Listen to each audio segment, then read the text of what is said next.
What happens when thrill becomes a death sentence? A disturbing question that echoes in the minds of grieving families left behind. This isn't just about speeding cars. It's about shattered lives, haunting true events, and a chilling culture that thrives in the shadows. Across America, unsolved tragedies are tied to illegal street racing. Crashes happen in seconds, leaving only wreckage, vanished futures, and disturbing evidence scattered on the asphalt.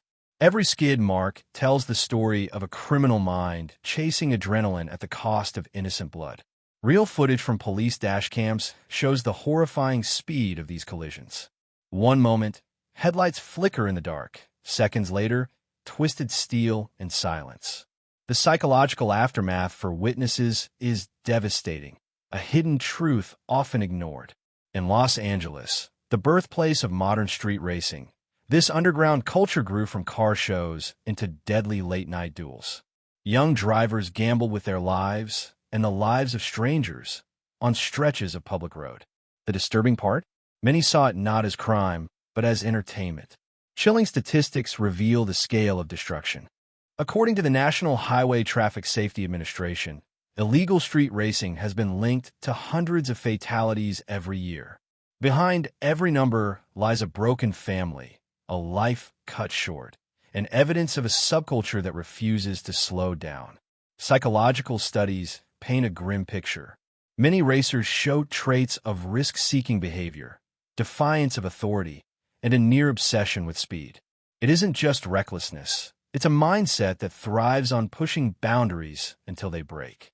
For victims, there is no second chance. Families are forced to identify loved ones in morgues, their last memories forever stained by twisted metal and burning rubber. The trauma lingers, a reminder that one person's thrill can become another's lifelong nightmare. Disturbingly, some of these crashes aren't even accidents. Law enforcement has uncovered cases where rivalries escalated into deliberate collisions, acts of rage hidden beneath the roar of engines. The criminal mind behind the wheel isn't always reckless. Sometimes it's cold and calculated. Even more haunting are the cases that vanish into silence. Hit-and-run racers disappearing into the night, leaving only shattered glass as evidence. For investigators, these unsolved crimes become psychological puzzles. How do you catch a ghost on wheels? But one case in particular stands out, sending shockwaves through both the racing world and the justice system. That a late-night duel that began as a reckless competition and ended in a tragedy too horrifying to ignore. And when investigators pulled apart the wreckage, what they found revealed something far darker than anyone expected. It happened on the outskirts of Southern California, where two cars lined up side by side on a deserted stretch of road. Engines revved, tires smoked, and in seconds they were tearing through the night at nearly 120 miles per hour. But what followed was no ordinary race. It became a crime scene etched into history. According to police reports, the drivers lost control at a curve. The cars skidded, crossed lanes, and slammed head-on into an innocent family's minivan. 4 people died instantly, including 2 children who never stood a chance. The chilling footage from nearby surveillance cameras captured the aftermath. A father was seen pulling his lifeless children from the wreck, screaming into the night. That image became a haunting reminder of how fast thrill can turn into irreversible tragedy. Investigators described the crash site as a battlefield of metal and glass. Skid marks stretched for over 200 feet, a silent testimony to the driver's desperate but futile attempt to regain control. The evidence spoke louder than any confession could. The surviving racer didn't flee. He stood in shock, watching as first responders pulled bodies from the wreckage. Later in court, prosecutors would describe his face as the look of a man who finally understood the weight of his choices. But for the victims' families, that realization came far too late. This wasn't an isolated case. Across the United States, dozens of similar tragedies unfold every year, often involving young men in their late teens or early 20s. The pattern is chilling: cheap thrills, powerful cars, and a disregard for consequences. Psychologists call it adrenaline addiction. Street racers describe the rush as intoxicating, a high stronger than drugs or alcohol. But like any addiction, it blinds them to the wreckage they leave behind. In many communities, the problem runs deeper than thrill-seeking. Street racing has become a status symbol. Winning a race means fame, followers, and instant notoriety on social media. For some, the evidence of their crimes is proudly posted online, almost as a badge of honor. Law enforcement has begun cracking down, using undercover officers, drones, and even helicopter surveillance to track illegal races. But despite arrests and car impoundments, the culture persists, always shifting, always hiding. Like a deadly game of cat and mouse, each raid only seems to push racers further underground. And in one shocking twist, investigators discovered that organized crime was fueling some of these races. Bets worth thousands of dollars were being placed, turning reckless duels into profitable blood sports. What began as youthful rebellion had now become something far more sinister. Courtroom transcripts reveal the shocking truth. Some street races were staged by criminal syndicates. These weren't kids looking for fun. These were orchestrated events where lives were collateral damage. And the gambling rings behind them grew rich as families buried their loved ones. In one California case, prosecutors uncovered a hidden network that live-streamed illegal races to private online groups. Viewers placed bets in real time, watching crashes unfold like a grotesque sport. It wasn't just reckless driving anymore. It was exploitation built on death. The chilling part? Many racers were fully aware of the danger, but saw themselves as invincible. Psychologists testified in trials that this mindset reflected classic symptoms of optimism bias, a belief that tragedy only happens to others. But behind that illusion lay morgues filled with young victims who once thought the same. Families of victims began speaking out, their voices shaking with grief. A mother whose son was killed by a street racer told reporters, "My child's life was a bet to them." Her words cut deeper than any statistic could. Even law enforcement officers were emotionally scarred by what they witnessed.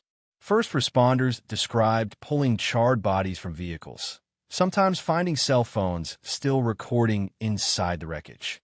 It was as if the victims themselves became unwilling evidence of their final moments. One of the most disturbing cases emerged in Texas.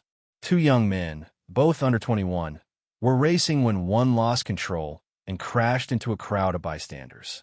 8 people were killed instantly, the worst street racing tragedy in state history. Court documents revealed that one of the drivers had been arrested for racing just months earlier, but was released with a fine. The justice system's leniency had become a death sentence for innocent strangers. This failure ignited public outrage and calls for harsher laws. In response, several states pushed for felony charges in street racing fatalities.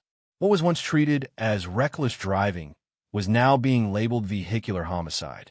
For prosecutors, it was a fight to match the punishment with the devastation left behind. But even as laws changed, the underground racing culture adapted. Police raids simply shifted events to rural highways, industrial backroads, or abandoned airstrips. The thrill, it seemed, always found a way to survive. And then came a revelation that shook investigators to their core.